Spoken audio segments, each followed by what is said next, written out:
Setiap malam hujan, ia hanya berdoa agar atap tak runtuh dan anaknya tak mati kedinginan. Dia tak pernah tahu, anak yang ia lahirkan diam-diam adalah darah kerajaan. Dan lebih dari itu, dia sendiri adalah ibu kandung dari sultan muda, pewaris tahta negara ini. Bagaimana mungkin seorang ibu pengemis bisa menjadi ratu sejati jika seluruh dunia bahkan tak mengakui dia sebagai manusia? Jangan sampai kamu tinggalkan cerita ini. Kisah ini akan mengubah cara kita melihat dunia. Subscribe sekarang dan tulis di komentar, ibu adalah segalanya. Kalau kamu percaya bahwa cinta ibu itu lebih besar dari darah bangsawan. Hujan deras mengguyur sejak sore di tengah pemukiman padat yang sepi. Karena semua orang memilih berlindung di dalam, ada satu gubuk reyot yang tetap terbuka. Karena pintunya memang tak bisa ditutup sempurna lagi. Atapnya bocor. Angin bebas masuk dari sela-sela dinding triplek yang sudah lapuk. Di dalamnya, seorang perempuan muda menggigil dalam diam. Wajahnya pucat, rambutnya basah oleh tetesan air hujan yang masuk dari lenggit-lenggit yang bolong. Di pangkuannya, terbaring seorang anak laki-laki kecil berusia sekitar 8 tahun. Tubuhnya demam, keningnya panas seperti bara. Namun ia tetap memeluk ibunya erat-erat, seolah hanya tubuh perempuan itu yang bisa memberinya rasa aman di dunia ini. Perempuan itu bernama Murni. Tak ada yang tahu siapa dia sebenarnya. Tak ada yang peduli. Orang-orang hanya mengenalnya sebagai perempuan gila yang tinggal di gubuk ujung kali. Tapi Murni tidak gila. Ia hanya pernah kehilangan segalanya. Jangan mati ya nak. Besok ibu cari daun sirih. Kita buat kompres lagi. Jangan mati dulu ya, bisik Murni sambil mengusap pelan kepala anaknya. Nama anak itu Gilang. Anak yang lahir di balik tangisan dan luka. Anak yang tak pernah tahu siapa ayahnya. Anak yang selama ini dianggap aib oleh dunia. Namun satu-satunya alasan Murni masih hidup sampai hari ini. Di luar gubuk, suara motor knalpot brong lewat sambil tertawa keras. Orang-orang tak peduli. Mereka pernah melihat Murni mengais sisa nasi basi di tempat sampah. Mereka menertawainya. Kadang melemparkan recehan, kadang melemparkan hinaan. Namun malam itu, tanpa mereka sadari, gubuk reyot yang basah kuyup itu sedang melindungi darah kerajaan. Dan perempuan yang mereka hina adalah ibu dari seorang pewaris takhta. Murni duduk di depan pintu gubuknya pagi itu, menatap genangan air yang belum juga surut. Jemuran baju anaknya tak bisa dikeringkan. Tapi ia tak marah. Ia sudah terbiasa dengan hal-hal yang tidak bisa ia kendalikan. Tangannya mengelus rambut Gilang yang masih demam. Tapi pikirannya melayang jauh ke masa lalu. Saat ia masih berpakaian bersih. Saat namanya masih dipanggil dengan hormat. Dulu aku punya nama, bisiknya dalam hati. Sekarang, aku hanya sisa luka yang tak diinginkan siapapun. Waktu itu, usianya 22 tahun. Ia baru lulus dari Akademi Kebidanan dengan nilai tertinggi. Anak kampung yang berhasil kuliah karena beasiswa dan doa ibunya yang tak pernah putus. Dan saat magang di rumah sakit besar, ia bertemu seorang pria berjas abu-abu. Penuwa, anaknya orang penting. Ia memperkenalkan diri sebagai Andra, anak bungsu dari keluarga politikus ternama. Manis tutur katanya, hangat perlakuannya. Laki-laki pertama yang membuat Murni merasa dihargai, bukan karena rupa, tapi karena isi kepala. Dalam hitungan bulan, Murni yakin bahwa itu adalah cinta. Tapi ia salah besar. Andra tak pernah berniat serius. Cinta hanya topeng dari petualangan. Dan saat Murni hamil di luar nikah, rumah sakit memecatnya. Ibunya pingsan dan tak lama meninggal karena tekanan mental. Dan Andra, ia menghilang seperti bayangan di siang bolong. Di hari kelahiran anaknya, Murni hanya ditemani bidan tua dan kasur plastik. Tapi ia tetap tersenyum. Kalau dunia menolak aku, biarlah anakku yang tumbuh jadi jawaban atas semuanya. Ia beri nama anaknya Gilang, karena ia ingin hidup anak itu tetap bercahaya. Meski ibunya tenggelam dalam gelap, hari itu panas menyengat. Gilang sudah mulai membaik demamnya, tapi tubuhnya masih lemah. Ia memaksa ikut ibunya mencari sisa sayur di pasar sore karena ia tahu jika tidak membantu, ibunya tak akan makan hari ini. Di tengah perjalanan pulang, di gang sempit dekat rel kereta, pandangan Gilang mulai kabur. Langkahnya goyah, suara ibu yang memanggil namanya terdengar jauh, seperti tenggelam di dalam air. Tubuhnya ambruk ke tanah. Gilang, Murni berlari panik, tapi tubuhnya tak secepat dulu. Ia terjatuh, lututnya berdarah. Ia berusaha bangkit, merangkak ke arah anaknya. Tapi sebelum tangannya sampai, sebuah mobil hitam berhenti mendadak. Dari dalamnya, keluar seorang pria muda berjas rapi, didampingi seorang wanita elegan yang langsung turun dan mengangkat tubuh Gilang dengan cekatan. "Astaga, anak ini panas sekali," seru wanita itu. Pria di sampingnya membuka ponsel. "Bawa ke rumah sakit sekarang, saya yang tanggung semua biaya." Murni terdiam. Nafasnya tercekat. Ia tak tahu harus merasa bersyukur atau takut. Ia ingin berterima kasih, tapi suaranya tidak keluar. Ia hanya bisa mengikuti mobil mereka dari jauh. Dengan langkah limbung dan hati yang nyeri karena khawatir. Wanita yang tadi menolong bukan orang sembarangan. Ia adalah dokter pribadi istana. Dan pria di sampingnya adalah asisten khusus keluarga, presiden. Mereka sedang menuju proyek sosial di daerah kumuh. Sebelum takdir mempertemukan mereka dengan anak yang akan mengubah segalanya. Gilang kini berada di rumah sakit terbaik di kota itu. Dirawat dengan fasilitas yang tak pernah ia bayangkan. Dan secara tak sengaja, darahnya diambil untuk pemeriksaan laboratorium lengkap, termasuk tes kecocokan genetik. Ruangan itu sunyi, terlalu sunyi untuk ukuran sebuah laboratorium rumah. Sakit pesa, dua orang analis berdiri membeku, menatap layar monitor dengan wajah tak percaya. Satu di antaranya berkata pelan, seolah bisikannya saja bisa memicu badai. "Maaf, kita tes ulang saja. Ini pasti salah." Data di layar menunjukkan hal yang tak mungkin. Nama pasien, Gilang, 8 tahun. Status, darurat. Tidak ada identitas resmi. Darah, AB ARK+. Hasil, kecocokan genetik 99,98% dengan data profil DNA resmi milik keluarga pemimpin negara. Satu-satunya anak yang cocok adalah putra sulung presiden yang hilang saat bayi dalam kasus penculikan 9 tahun lalu yang sampai sekarang masih jadi luka nasional di ruang perawatan. Gilang mulai sadar. Ia menatap lenggit-lenggit putih dan lampu rumah sakit yang silau. "Bu," bisiknya. Tapi bukan ibunya yang duduk di samping ranjang. Seorang perempuan paruh baya berseragam medis menggenggam tangannya. "Kamu istirahat dulu ya, Nak. Ibumu sedang dijemput," ucapnya lembut. Sementara itu, di gubuk reyot yang biasa Murni tinggali, dua orang pria berjaket resmi berdiri di depan pintu. Mereka mengetuk pelan, sebelum akhirnya bertemu wajah perempuan yang penuh lelah dan curiga. "Bu Murni, kami dari tim pengamanan sosial negara. Mohon ikut kami ke rumah sakit." Putra Gilang sedang dalam pengawasan medis. Murni panik.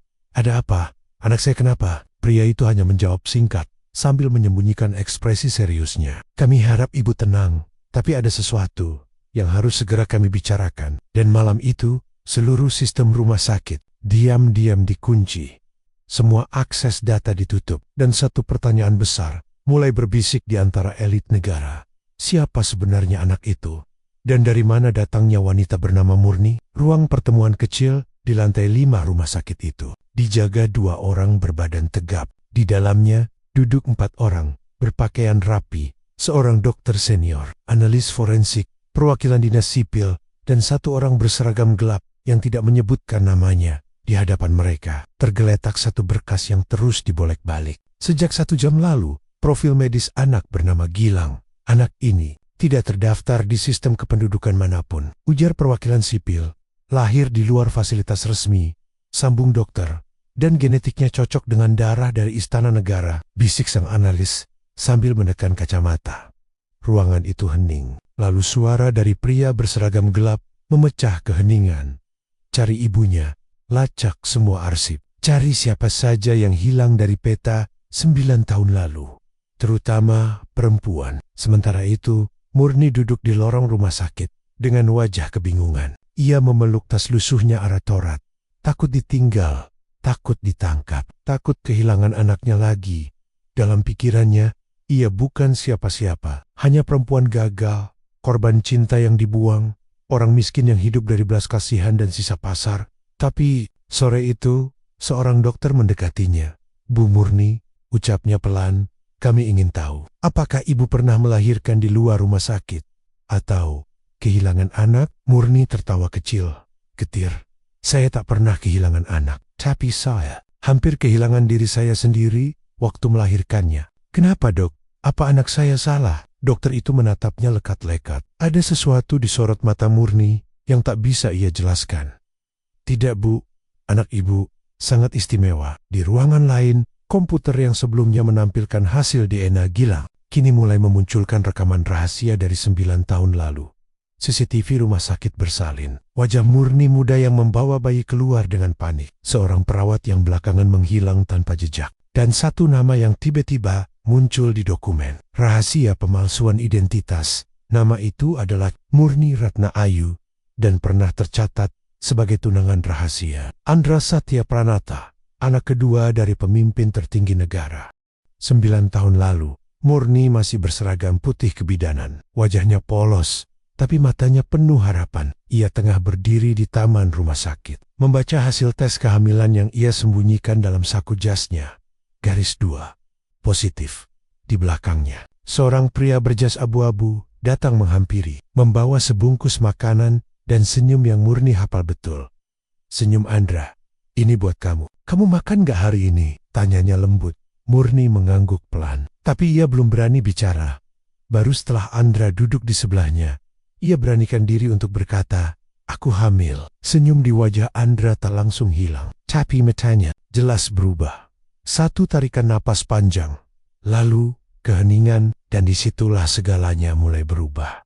Hari-hari berikutnya, Murni dijauhkan dari tugas rumah sakit. Surat skorsing datang, entah dari mana. Dan saat usia kandungannya masuk 7 bulan, sebuah mobil hitam membawanya ke fasilitas bersalin rahasia yang katanya lebih aman dan nyaman. Tapi malam itu, bukan kenyamanan yang ia dapat. Ia melahirkan seorang bayi laki-laki dengan proses normal, ditemani satu bidan, satu dokter asing, dan 2 pria bersenjata. Ia sempat mencium anaknya. Sebentar. Namun saat ia bangun dari lelah dan pingsan pasca melahirkan, bayinya hilang. Dan semua orang bilang, kandunganmu kosong, kamu hanya halusinasi. Di masa sekarang, rekaman CCTV dari malam itu diputar ulang oleh tim investigasi. Negara, sorotan kamera memperlihatkan Murni ditidurkan di ranjang, dan bayi mungil yang menangis kencang dibawa ke lorong belakang oleh seorang pria berseragam. Dokumen palsu sudah disiapkan. Surat keterangan lahir mati ditandatangani atas nama Pak. Semua demi satu tujuan. Menjaga kehormatan keluarga besar negara. Karena jika publik tahu bahwa anak dari Andra, putra kedua pemimpin negara, lahir dari perempuan biasa dan belum menikah, skandal itu bisa menjatuhkan segalanya. Dan kini, 9 tahun kemudian, rahasia itu bangkit dari kubur. Anak yang dulu dianggap aib, justru tumbuh sehat dan cerdas dalam pelukan ibu yang diasingkan.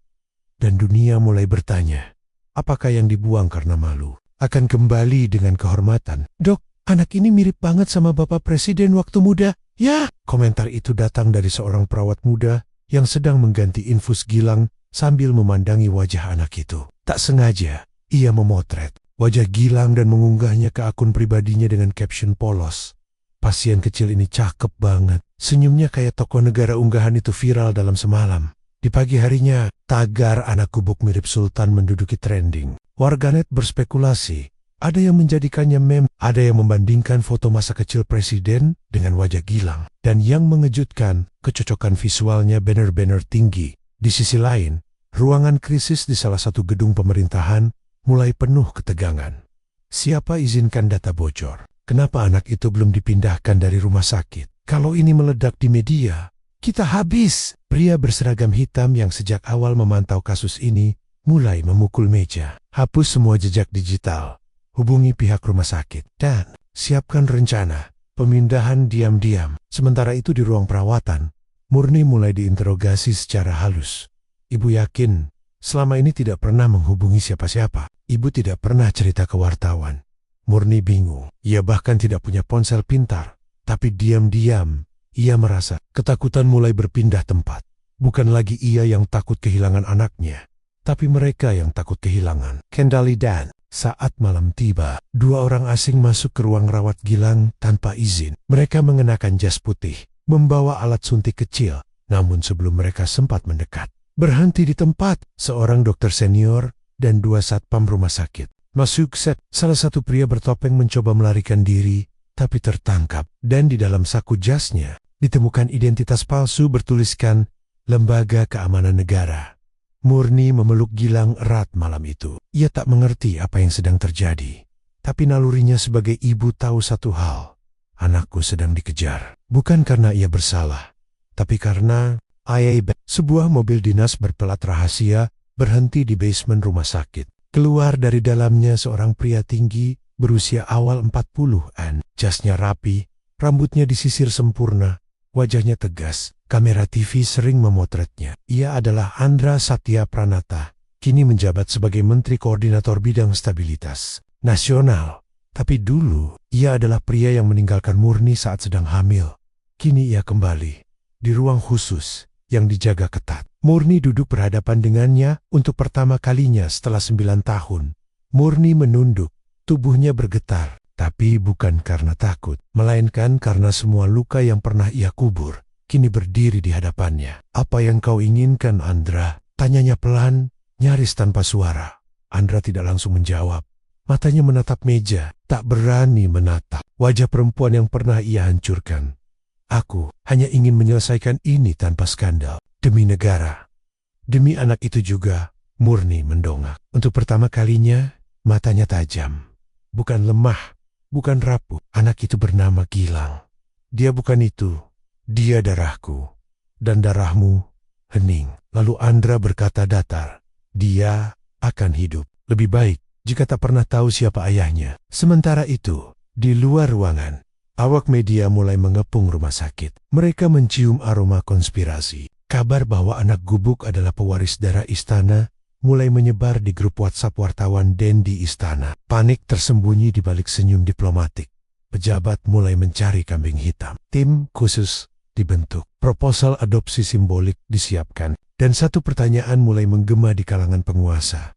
Apa yang harus kita lakukan jika rakyat mulai memilih Gilang daripada garis keturunan resmi? Malam itu, Murni menatap anaknya yang tertidur. Ia tahu besok pagi mungkin semuanya akan bearable. Tapi satu hal tidak akan berubah. Ibu akan tetap jadi rumahmu, nak.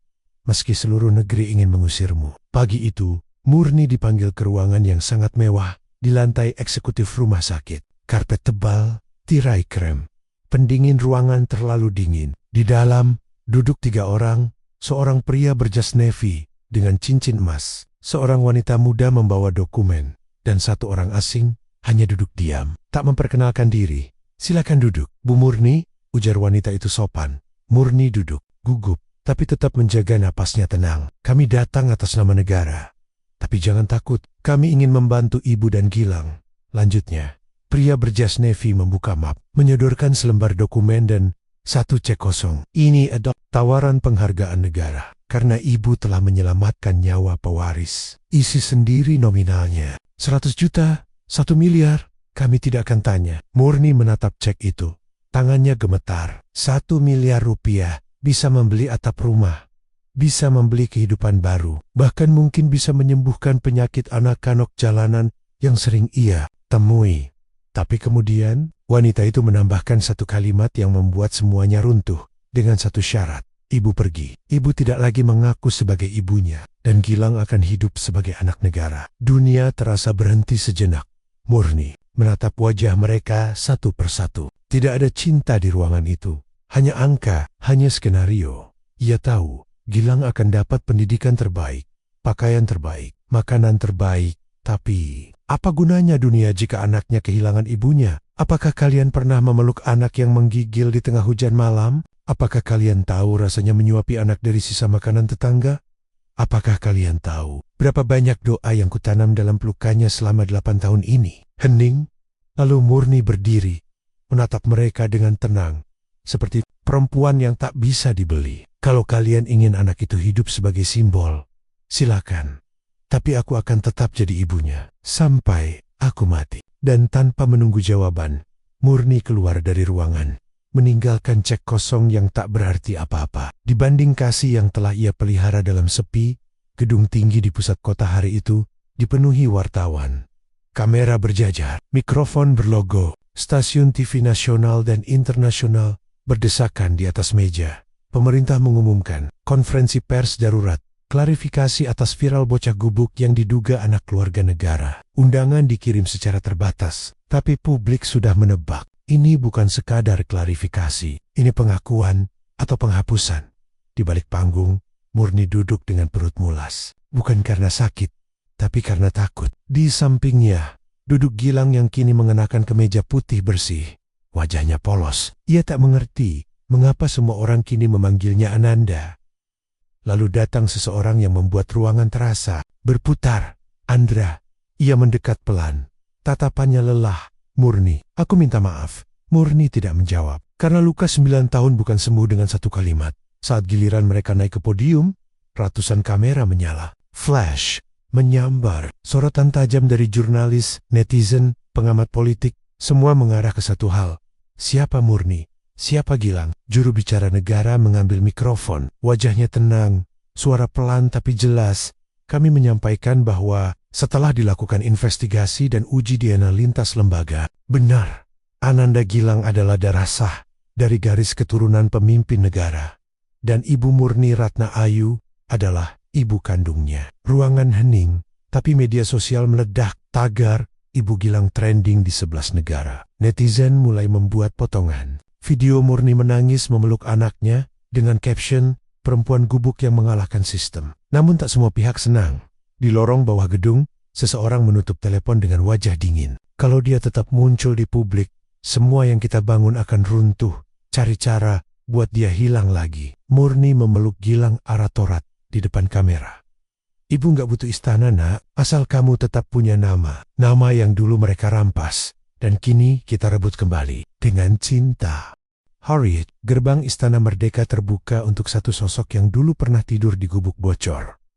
Mobil hitam sederhana melintasi halaman utama. Di dalamnya duduk Murni dan Gilang. Mereka tak berbicara, hanya menggenggam tangan masing-masing. Seolah tahu bahwa setelah pintu itu, dunia mereka takkan pernah sama lagi. Sambutan meriah diatur dengan sempurna, bunga putih di pintu masuk, live streaming terbatas untuk media pilihan, dan pernyataan resmi dari pejabat negara, Ibu Murni, kini menjadi bagian dari keluarga negara. Gilang akan mendapatkan hak istimewa sebagai putra kehormatan bangsa. Tapi, di balik senyum kamera, ada yang bergerak dalam diam. Malam itu, seorang staf istana menyelinap ke ruang dapur Istana Barat. Ia memeriksa daftar makanan yang akan disajikan ke tamu VIP besok pagi. Tangannya menyelipkan satu botol kecil cairan bening ke kantong celemek seorang koki. Ia tidak berkata apa-apa, hanya meninggalkan pesan bertuliskan satu kalimat. Jangan biarkan anak itu hidup sampai pelantikan. Di kamar istana yang mewah, Gilang tidur nyenyak untuk pertama kalinya dalam hidupnya, tanpa suara tikus, tanpa atap bocor, tanpa kelaparan. Tapi Murni tak bisa tidur. Ia berdiri menatap keluar jendela tinggi, melihat cahaya kota dari atas balkon. Bersinar, tapi dingin. Megah, tapi asing. Apa kita terlalu jauh dari gubuk, nak? Bisik hati. Keesokan paginya, sarapan sudah disiapkan di meja panjang. Piring-piring porselen, gelas, kristal, dan sepiring kecil bubur ayam hangat. Makanan favorit Gilang sejak kecil. Tapi sebelum Gilang menyuap suapan pertamanya, seorang pelayan tua masuk terburu-buru, menggantikan koki muda yang biasa menyiapkan makanan. Maaf, Nona Murni, mohon jangan makan dulu. 3 menit kemudian, tim pengaman istana masuk. Mereka membawa alat kecil, memindai makanan, dan alarm kecil menyala. Terdeteksi zat kimia aktif. Dosis tinggi, bisa membunuh anak berusia 8 tahun dalam waktu 5 menit. Murni langsung memeluk Gilang. Napasnya putus-putus, tangannya gemetar, tapi matanya tak menangis. Ia marah untuk pertama kalinya, marah seperti ibu singa yang anaknya hendak dimangsa. Kalian boleh rebut kursi, rebut kekuasaan, tapi jangan sentuh anakku. Murni tidak tidur malam itu. Ia duduk di ujung ranjang, memandangi anaknya yang masih bisa tertawa di tengah ancaman yang baru. Saja nyaris merenggut nyawanya. Kenapa harus anak sekecil itu yang harus mereka singkirkan? Apa salahnya? Dilahirkan dari rahim yang salah menurut mereka. Pagi harinya, ia meminta bertemu presiden langsung. Namun jawabannya, hanya beliau sedang dalam kunjungan. Luar negeri, kami akan sampaikan, Bu. Tapi Murni tahu, itu hanya cara halus untuk menundanya. Atau menekannya, atau melupakannya lagi. Saat keluar dari ruangan, ia didekati oleh seorang staf muda dengan wajah gugup. Bu Murni, ini saya temukan di dapur istana. Saya nggak tahu harus kasih ke siapa. Ia menyelipkan flash disk kecil ke tangan Murni. Ada rekaman CCTV-nya. yang nyusupin racun, tapi saya nggak bisa lapor secara resmi. Murni memegang benda kecil itu seperti memegang peluru keadilan. Sore itu, ia mendatangi satu Satania stasiun TV nasional yang belum 100% dikendalikan pemerintah. Ia menunggu di lobi berjam-jam, tapi ketika akhirnya ia dipersilakan masuk, seorang produser hanya berkata pelan, "Kami minta maaf, Bu. Ada tekanan. Kami tidak bisa siarkan apapun tentang Gilang. Kami juga dapat surat dari atas. Kami disuruh diam di luar gedung." Murni berdiri di trotoar. Jalanan sibuk, orang lalu lalang. Tak ada yang tahu siapa dia. Namun, untuk pertama kalinya, ia sadar kebenaran tidak butuh izin untuk keluar. Ia keluarkan ponsel pinjaman dari salah satu dokter di rumah sakit dulu. Ia buka kamera. Ia hidupkan mode video dan namaku Murni. Aku bukan politisi, bukan orang penting. Aku hanya seorang ibu yang pernah melahirkan seorang anak di ruangan tanpa nama, tanpa saksi, dan tanpa lampu. Anakku hampir dibunuh di dalam istana yang katanya menjaganya. Jika kalian ingin tahu siapa sebenarnya yang kalian hormati, tanya kenapa mereka takut pada ibu miskin seperti aku. Dan jika aku menghilang setelah video ini, tolong jaga anakku. Namanya Gilang. Dia bukan pewaris tahta. Dia adalah bukti bahwa cinta ibu bisa mengalahkan negara. Video itu diunggah tanpa edit, tanpa efek, tanpa sponsor, dan dalam 6 jam ditonton oleh 31 juta orang. Video Murni menyebar lebih cepat dari siaran resmi negara. Dalam waktu 24 jam, 8 juta share. Ribuan tagar baru muncul bersama Murni, Gilang untuk rakyat. Lawan kekuasaan tosik majalah luar negeri menyebutnya The Revolution of a Forgotten Mother. Di kota-kota besar, mural wajah Murni mulai muncul di dinding jalan.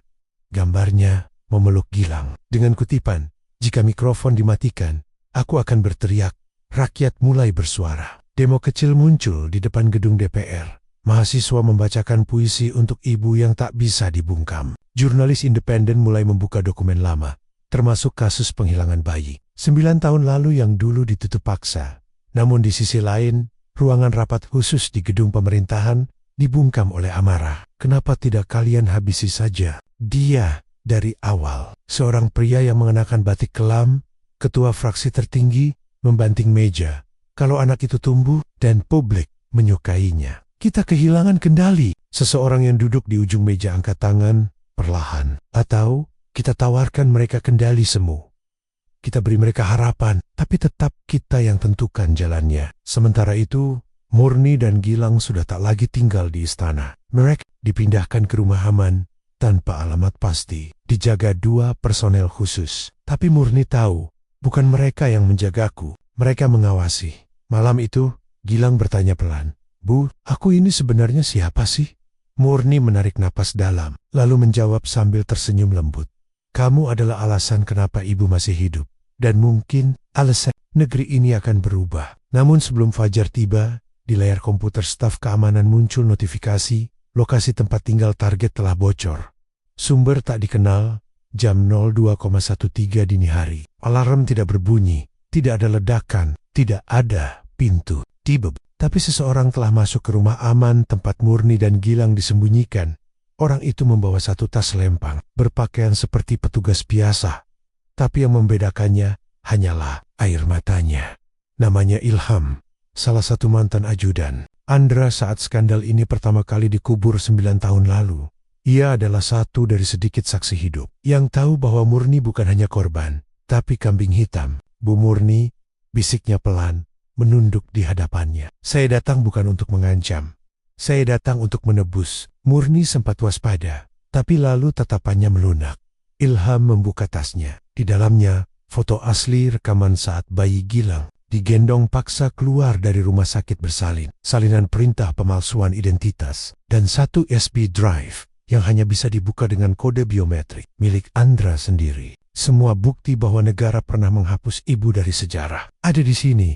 Tapi saya tak bisa selamatkan ibu dengan dokumen. Saya butuh keputusan. Beranikah ibu tampil di Mahkamah Rakyat? Di siaran langsung, Murni menatap Ilham. Dalam hening, "Aku tidak pernah minta semua ini terjadi. Tapi kalau memang aku dibungkam demi menutupi kejahatan, maka aku akan berdiri. Demi anakku, demi perempuan yang tak punya suara, dan demi diriku yang pernah mereka patahkan. Keesokan paginya, mobil sederhana menuju sebuah studio streaming independen tanpa pengawal, tanpa persetujuan negara. Hanya dengan niat dan keberanian, Murni akan bicara di depan kamera, di hadapan dunia. Tapi satu hal belum ia tahu. Di markas pusat keamanan negara, seseorang baru saja mengaktifkan perintah terakhir. Nonaktifkan semua akses data. Dan jika perlu, nonaktifkan ibunya sekalian. Studio streaming independen itu kecil, lampu sorot seadanya, meja kayu, satu mikrofon, satu kamera. Tapi hari itu, lebih dari 8 juta orang menunggu siaran langsungnya dari berbagai belahan negeri. Judul siaran hari itu, Kisah Seorang Ibu. Pengakuan yang tidak diinginkan negara. Di ruangan makeup kecil, Murni duduk. Tenang, tangan Ilham gemetar saat menyematkan klipon mic di kerah blus putihnya. Bu, kita masih bisa batalkan. Kalau ibu takut, kita cari jalur hukum perlahan. Murni menatap kaca, lalu berkata, kalau aku mati hari ini, aku mati sebagai ibu yang bersuara, bukan sebagai korban yang dibisukan. Sementara itu, di gedung pusat intelijen, layar radar, dan frekuensi siaran mulai dimatikan satu persatu. Seorang pria berbadan kekar menerima pesan pendek di ponsel. Lokasi dikunci. Proses dalam 4 menit. Target MIA mengenakan helm hitam, keluar dari mobil tanpa plat, dan menghilang ke lorong belakang studio. Siaran dimulai. Murni duduk di depan kamera. Suaranya tenang, matanya jernih. Namaku Murni Ratna Ayu. Aku bukan tokoh, bukan pejabat, tapi aku seorang ibu. Aku pernah dibuang, pernah dilabeli gila, pernah hidup dari nasi basi, tapi aku punya satu harta, Gilang, anak yang mereka lahirkan diam-diam, dan ingin mereka bunuh diam-diam. Penitent menangis, chatbox meledak, Myrna Live trending nomor 1 di 3 negara. Warganet menerjemahkan Livnia ke berbagai bahasa. Dan saat Murni mulai membacakan satu persatu bukti dari flash disk milik Ilham, suara keras terdengar dari lorong belakang. Kamera siaran bergetar, lampu sorot sempat padam sepersekian detik. Tim teknis panik, semua terdiam. Tapi hanya satu suara yang masih terdengar. Lanjutkan, jangan matikan siaran ini. Mereka bisa mematikan lampu, tapi tidak akan bisa mematikan kebenaran. Murni tetap duduk di tempatnya, keringat di pelipis. Tapi waktu tetap tegak. Peluru itu meleset, karena saat pria bersenjata menembak dari celah belakang, Ilham berdiri di depan Murni. Ia kena tembak, tapi masih hidup. Ia menyelamatkan satu suara yang tak boleh padam. Video siaran langsung Murni tak bisa dibendung. Rekaman berdurasi 28 menit itu diunggah ulang lebih dari 200.000 kali hanya dalam 2 jam. TV nasional yang semula diam, kini ikut menayangkannya secara penuh, tanpa sensor, tanpa jeda iklan. Bahkan, media luar negeri menyebut peristiwa itu sebagai The Rise of a Silent Mother. Di lorong rumah sakit tempat Ilham dirawat, pengamanan ditingkatkan. Ia masih hidup, tapi peluru bersarang di dekat paru-parunya. Satu kalimat terakhir sebelum ia dibius membuat seluruh tim dokter tercekat. Mereka akan beralih target. Gilang, lindungi Gilang. Dan benar saja, sore itu, 2 mobil asing terlihat di sekitar sekolah kecil tempat Gilang dulu biasa mengaji. Seseorang melempar drone ke arah atap rumah penampungan. Sinyal GPS milik Gilang dibajak. Tim pengamanan bergerak cepat. Murni dan Gilang langsung dievakuasi ke lokasi rahasia. Namun Murni sadar, selama anakku masih hidup. Marika Tak Aiken berhenti, tapi kali ini Murni tidak lari. Ia berdiri. Ia menatap kamera ponsel wartawan yang dayam-dayam menemuinya. Kalau mereka ingin anakku, mereka harus melewati satu bangsa yang sudah melihat kebenaran dan benar. Rakyat bergerak. Komunitas ibu-ibu dari pelosok daerah mengadakan doa bersama untuk Gilang. Mahasiswa hukum membuat petisi nasional. Selamatkan Gilang, simbol kebenaran. Masa depan, pemilik rumah produksi besar menawarkan studio, keamanan, dan dana untuk Murni, tanpa syarat. Dan seorang tokoh nasional berkata di TV, kalau negara takut pada seorang ibu dan anak, maka negara itu harus dikoreksi oleh hati nurani warganya sendiri. Malam itu, Murni memeluk Gilang erat. Di luar, ribuan lilin dinyalakan. Tak ada suara senjata, tak ada sirine, hanya doa dan cinta yang tak bisa ditembak mati. Tanggal 15 Agustus, 2 hari sebelum perayaan kemerdekaan nasional, sebuah pertemuan tertutup digelar di ruang komando pusat. Haida for General Senior. 2 menteri aktif, dan satu penasihat bayangan yang tak tercatat di kabinet manapun. Peta digital ditampilkan. Titik merah menyala.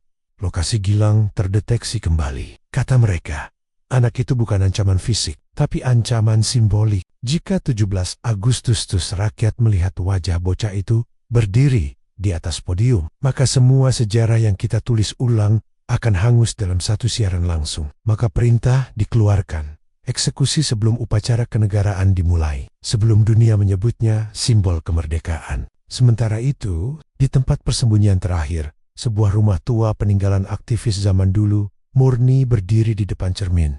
Ia tak mengenakan gaun mewah, tak berselek, tapi wajahnya kini lebih tegas dari seorang pemimpin negara, Ilham, yang kini sudah mulai pulih meski berjalan dengan tongkat, menyerahkan sebuah amplop berisi undangan resmi.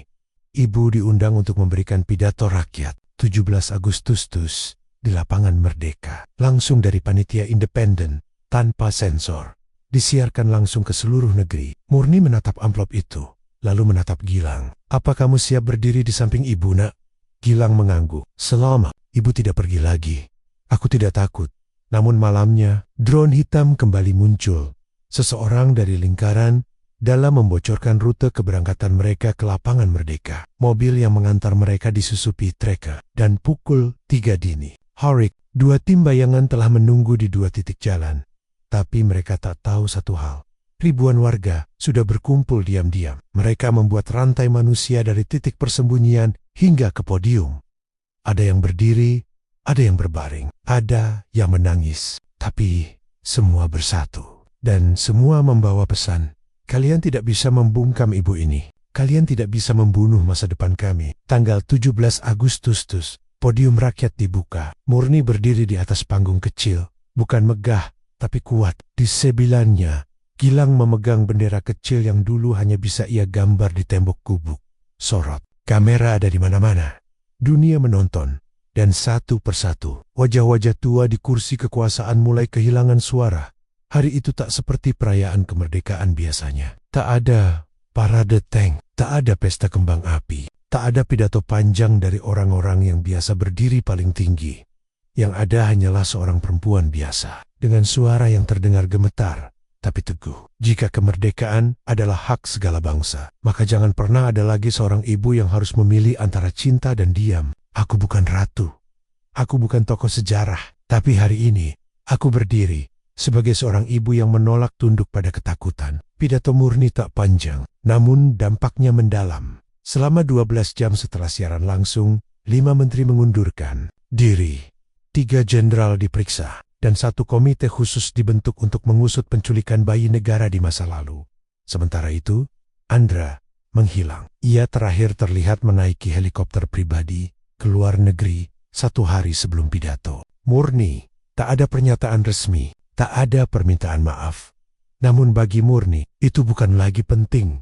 Di rumah kecil yang kini mereka tinggali, rumah yang dibangun dari hasil patungan warga dan sumbangan sukarela, Gilang kembali menulis di buku catatannya. Hari ini tidak takut, karena aku punya nama dan aku punya ibu. Di luar, anak-anak kampung bermain sambil meneriakkan nama Gilang.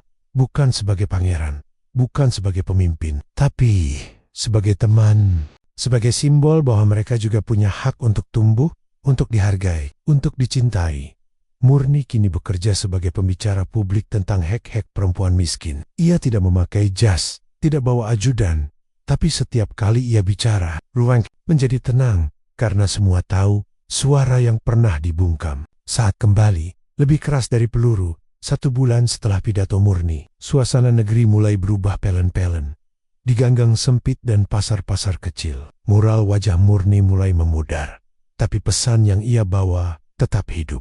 Universitas-universitas mulai membuka kelas baru bertajuk Narasi Emansipasi Sosial dari Akar Rakyat. Buku-buku ditulis puisi-puisi, dibacakan. Anak-anak SD mengenal nama Gilang, bukan karena darah biru, tapi karena keberanian ibunya yang memilih cinta di atas segalanya. Sementara itu, Komite Keadilan Nasional mengumumkan hasil penyelidikan. Lebih dari 13 kasus penutupan kelahiran di luar sistem resmi negara ditemukan dalam 15 tahun terakhir. Sebagian besar korbannya adalah perempuan kelas bawah. Dan semua itu bermula dari sistem yang percaya bahwa yang lahir dari rakyat kecil tak layak tampil di puncak. Murni diminta memberi testimoni langsung di forum itu, tapi ia hanya menjawab pelan. Keadilan bukan soal pidato, tapi soal siapa yang dipeluk saat dunia membuangnya. Gilang kini bersekolah di tempat baru. Sekolah kecil yang dulu rusak, kini direnovasi oleh gotong royong warga. Ia tak datang dengan mobil dinas, tak punya pengawal. Tapi saat ia masuk kelas, teman-temannya bersorak, "Gila Aang, duduk sini. Nih, aku simpenin kursi depan." Ia belajar, bermain, tertawa, seperti anak-anak biasa. Tapi di dalam dirinya sudah tertanam benih besar. Benih bahwa kebenaran harus dirawat, bahkan oleh anak-anak. Dan setiap malam sebelum tidur, Gilang masih suka bertanya, "Bu, kenapa? Dulu ibu nggak kabur aja waktu diburu?" Dan Murni akan menjawab dengan kalimat yang sama, sambil memeluk anaknya. "Karena kalau ibu lari, kamu akan tumbuh tanpa tahu siapa kamu. Dan dunia akan tetap percaya bahwa suara seperti kita tidak penting. Tapi sekarang kamu tahu, kamu adalah bukti bahwa suara itu bisa menang." 2 tahun berlalu sejak hari itu. Gilang kini berusia 10 tahun, tubuhnya lebih tinggi, senyumnya tetap hangat. Tapi mata kecil itu mulai memikul sesuatu yang tak seharusnya dipikul anak seusianya. Semuanya bermula dari sebuah polling online. Siapakah yang layak jadi ikon generasi baru bangsa? Di luar dugaan, nama Gilang muncul di urutan pertama. Padahal dia bahkan belum tahu cara berbicara di depan forum besar. Media mulai memainkan narasi. Darah murni dari garis istana, tambah cinta rakyat. Gilang, simbol transisi kepemimpinan moral. Apakah Gilang akan disiapkan menjadi calon pemimpin masa depan? Sekolahnya mulai didatangi wartawan. Foto-fotonya dipasang di poster motivasi. Lembaga-lembaga nasional mulai menawarkan pendidikan khusus kepemimpinan untuk pewaris masa depan. Murni gelisah, anaknya bukan mainan publik, dan sejarahnya bukan panggung untuk dibisniskan. Di sebuah acara talk show, Murni Okurnia berkata, "Saya bersyukur kalau kisah kami menginspirasi, tapi saya mohon biarkan Gilang tumbuh sebagai anak biasa, karena kalau kalian jadikan dia simbol, dia akan kehilangan haknya untuk bersalah, untuk bermain, untuk gagal, dan untuk jadi manusia. Dan saya, sebagai ibunya, hanya ingin dia bahagia." Namun tak semua orang setuju. Beberapa tokoh baru yang haus pengaruh mulai membentuk narasi. Murni terlalu protektif. Kalau dia cinta bangsa, dia harus rela anaknya jadi harapan publik. Isu mulai bermunculan. Opini mulai dibelah. Dan Murni kembali merasa dunia ingin merampas anaknya. Kali ini lewat tepuk tangan. Malam itu, Gilang duduk di halaman rumah mereka. Ia menatap langit dan bertanya, "Bu, kalau aku nggak mau jadi pemimpin, aku jahat nggak?" Murni tersenyum. "Aib, anak itu erat." "Tidak, nak. Kamu baru salah kalau kamu kehilangan dirimu sendiri hanya demi menyenangkan dunia." Hari itu, aula besar di ibu kota dipenuhi pejabat, tokoh nasional, media, dan ratusan tamu undangan penting. Sebuah panggung mewah berdiri dengan layar lebar bertuliskan, "Penghargaan Anak Inspiratif Nasional, Gilang Orad." Lampu sorot diarahkan ke podium tengah. Presenter mulai membuka acara dengan meriah. Gilang duduk di barisan depan, mengenakan kemeja putih dan celana abu. Rapi, wajahnya diam. Di sampingnya, Murni memegang tangannya erat, lalu melepaskannya dengan bisikan, "Kamu nggak harus jadi apapun hari ini, kecuali dirimu sendiri." Saat namanya dipanggil, ruangan riuh. Semua berdiri, semua tepuk tangan. Gilang naik ke podium, menerima plakat besar yang beratnya nyaris melebihi tangannya sendiri. Mick memberinya mikrofon kecil. "Silakan Gilang, sampaikan sepatah dua kata." Ruangan hening, kamera menyala, dunia menunggu. Gilang menarik napas. Terima kasih." Ia diam sebentar. "Tapi boleh nggak aku bilang sesuatu yang bukan sepatah dua kata?" Cemut-cemut, tertawa kecil. Gilang melanjutkan, "Waktu aku tinggal di gubuk, aku nggak tahu aku penting. Tapi itu juga waktu paling bahagia. Karena setiap malam aku tidur di pelukan ibu. Sekarang aku punya kasur empuk, tapi aku takut ngomong salah. Takut bikin orang kecewa. Jadi kalau aku boleh minta satu hal, cuma satu aja, boleh nggak? Aku jadi anak kecil dulu. Nggak usah jadi pahlawan, nggak usah jadi pemimpin, nggak usah ditanya tiap hari aku mau jadi apa. Aku cuma mau main bola, pulang, makan sama ibu, dan tidur tanpa mimpi buruk. Ruangan sunyi, tak ada tepuk tangan langsung. Tapi ada yang menunduk, ada yang meneteskan air mata. Seorang menteri perlahan berdiri dan memberi tepuk tangan pertama, disusul yang lain. Dan dalam waktu kurang dari semenit, semua orang berdiri. Standing ovation. Murni menatap anaknya dari jauh. Tak, hanya tersenyum sambil menahan napas. Karena hari itu, anaknya bicara bukan seperti pemimpin, tapi seperti anak yang merdeka. 2 minggu setelah pidato Gilang, sorotan kamera mulai surut. Media beralih ke berita lain. Publik perlahan tenang. Gilang dan Murni kembali ke rumah kecil mereka yang penuh tanaman di pekarangan dan kaking-kaking kampung di pagar. Sekolah Gilang kembali normal. Ia bangun pagi, membawa bekal buatan Murni, lalu pulang menjelang sore. Tidak ada wawancara, tidak ada pidato. Akhirnya, ini yang disebut hidup, bisik Murni sambil menyeduh teh. Namun di tempat lain, Sityu membuka berkas lama, berisi foto hitam putih, cap merah rahasia, dan dokumen tidak terselesaikan. Mereka pikir cerita ini sudah selesai. Mereka salah. Anak itu masih ancaman. Bukan karena apa yang dia lakukan, tapi karena rakyat percaya padanya. Orang itu adalah bagian dari rezim lama yang pernah menyembunyikan kelahiran Gilang. Dan kini kehilangan pengaruhnya setelah kemunculan Murni. Ia mulai mengaktifkan kembali jaringan gelap, beberapa mantan pengatur opini publik, media bayangan yang menyebar fitnah, bahkan sekelompok kecil ekstremis yang siap mengembalikan stabilitas. Malam itu, Murni menemukan surat tanpa nama di pagar rumahnya. Isinya hanya 2 kalimat. Hati-hati, ini belum selesai. Gilang bukan milikmu. Ia membacanya pelan, lalu membakarnya. Tapi di matanya, tak ada takut. Hanya satu hal, waspada. Di sekolah, Gilang mulai merasakan perubahan. Seorang guru baru terlihat terlalu banyak bertanya soal rumahnya. Ada 2 orang tak dikenal yang mondar-mondir di depan gerbang sekolah. Dan ada drone kecil melayang di atas atap rumah mereka malam hari. Bu, aku boleh tidur di kamarmu lagi malam ini? Aku takut. Murni hanya menjawab lembut. Tentu boleh, nak. Ibu juga nggak akan tidur malam ini. Murni duduk di ruang tamu rumah kecilnya. Di tangannya, sepucuk surat undangan, tertulis di situ.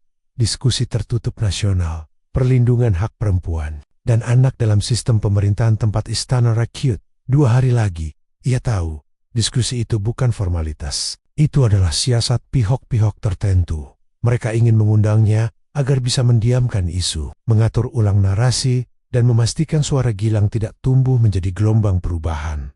Ilham, yang kini bekerja di Lembaga Rakyat Independen, menelponnya, Bu Murni. Kalau ibu ikut, mereka akan mencoba mengatur kata-kata ibu. Hati-hati, kalau ibu tidak datang, mereka akan bilang ibu pengecut. Di malam yang sama, Gilang demam. Tubuhnya lemas, mungkin karena kelelahan dan pikiran yang tak bisa ia jelaskan. Murni menemaninya tidur, mengompres kepalanya. Tapi di sela-sela tidurnya, Gilang sempat bergumam, Bu, kamu jangan diem ya. Kalau ada yang jahat, ibu bicara aja. Murni tersenyum. Dan untuk pertama kalinya, dalam berbulan-bulan, ia tahu jawabannya. 2 hari kemudian, ia tiba di gedung Istana Rakyat dengan langkah ringan tapi tegas. Ia tidak memakai makeup panggung, tidak membawa tim, hanya mengenakan kebaya putih sederhana yang pernah ia jahit sendiri dari sisa kain bantuan di dalam ruangan. Para pejabat dan pengamat sudah duduk. Sebagian ingin mendengar, sebagian ingin mematikan. Ketika tiba gilirannya bicara, Murni berdiri. Tapi ia tidak bicara soal Gilang, tidak tentang DNA, tidak tentang trauma. Ia bicara soal ibu-ibu lain. Saya mungkin sudah disorot, sudah bicara, sudah didengar. Tapi bagaimana dengan ibu-ibu yang anaknya lahir di puskesmas tapi tak pernah dapat akta? Bagaimana dengan perempuan yang diperkosa pejabat tapi dibayar untuk diam? Bagaimana dengan bayi-bayi yang tidak punya nama karena negara sibuk menjaga wajahnya sendiri? Saya tidak datang ke sini untuk dikenang. Saya datang ke sini agar suara-suara yang belum pernah didengar punya jalan untuk keluar. Karena hari ini saya bisa berdiri, tapi saya tidak mau anak saya hidup di masa depan, di mana ibunya harus melawan seperti saya. Hening panjang. Lalu seorang perempuan tua di barisan belakang berdiri dan bertepuk tangan, disusul yang lain. Dan tanpa diduga, perempuan-perempuan yang biasanya hanya diam, ikut bangkit dan bicara. 3 bulan telah berlalu sejak Murni terakhir kali bicara di ruang Istana Rakyat. Tak ada lagi undangan, tak ada lagi wawancara. Dan Murni pun tak mencarinya. Ia memilih kembali ke rumah kecilnya di pinggiran kota. Di halaman rumah itu, ia tanam sayur sendiri. Di temboknya, ia menempel lukisan Gilang. Di ruang tamu, selalu ada suara tawa anak-anak tetangga yang mampir bermain. Sekarang aku tahu, suara yang paling kuinginkan bukan dari mikrofon, tapi dari dapur, dari anak yang tertawa saat makan nasi telur hangat. Gilang tumbuh menjadi anak biasa.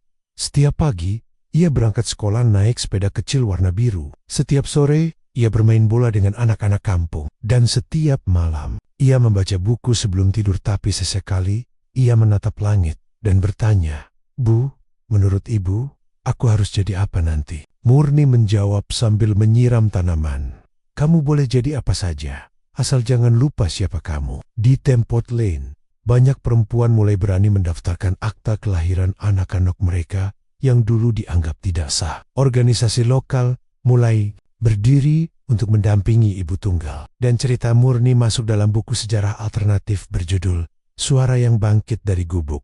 Tapi bagi Murni, semua itu bukanlah pencapaian. Pencapaian terbesarnya adalah bisa melihat anaknya tidur. Tempot bisa duduk di teras rumah sambil membuatkan teh untuk tetangga dan bisa berkata di dalam hati, "Aku tidak punya segalanya, tapi aku tak lagi kehilangan apapun." Suara Murni membacakan narasi pelan-pelan. Ini adalah surat yang ia tulis untuk Gilang yang akan diberikan nanti saat anak itu tumbuh cukup kuat untuk membaca semuanya. "Gilangku tersayang, jika surat ini kau temukan saat aku sudah tak di sampingmu, jangan bersedih, karena ibu menulis ini bukan untuk mengikatmu dengan kenangan, tapi untuk mengingatkanmu bahwa kamu pernah jadi alasan satu dunia berguncang hanya karena kamu hidup.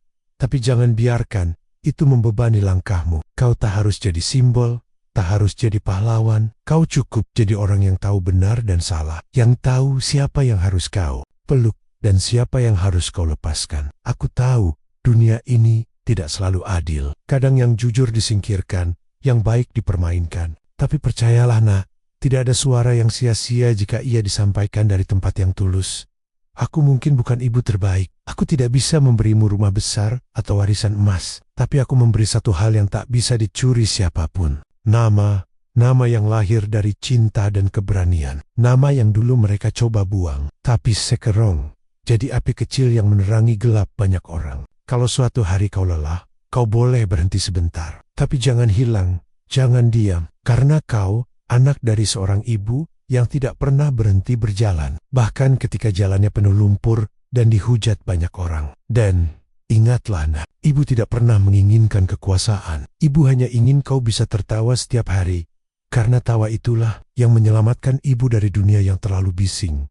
Dengan cinta tak bersyarat, ibumu yang tidak sempurna, tapi akan selalu mencintaimu, hingga dunia sunyi kembali.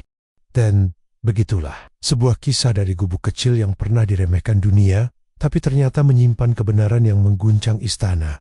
Murni bukan pahlawan, ia bukan politisi, tapi ia adalah bukti bahwa cinta seorang ibu bisa mengalahkan apapun. Dan Gilang, ia tumbuh bukan untuk jadi simbol, tapi untuk jadi pengingat bahwa setiap anak, dari manapun lahirnya, berhak dikenali, dihargai, dan dicintai. Kalau cerita ini menyentuhmu, tinggalkan komentar. Aku dukung ibu-ibu yang tidak pernah didengar. Atau tulis apa pelajaran paling berharga dari kisah ini. Menurutmu jangan lupa subscribe dan nyalakan loncengnya. Karena kisah berikutnya mungkin lahir dari tempat yang tak kamu duga. Dan bisa jadi kamu yang akan membacakannya nanti. Sampai jumpa di cerita selanjutnya. Karena suara kecil pun bisa mengubah sejarah.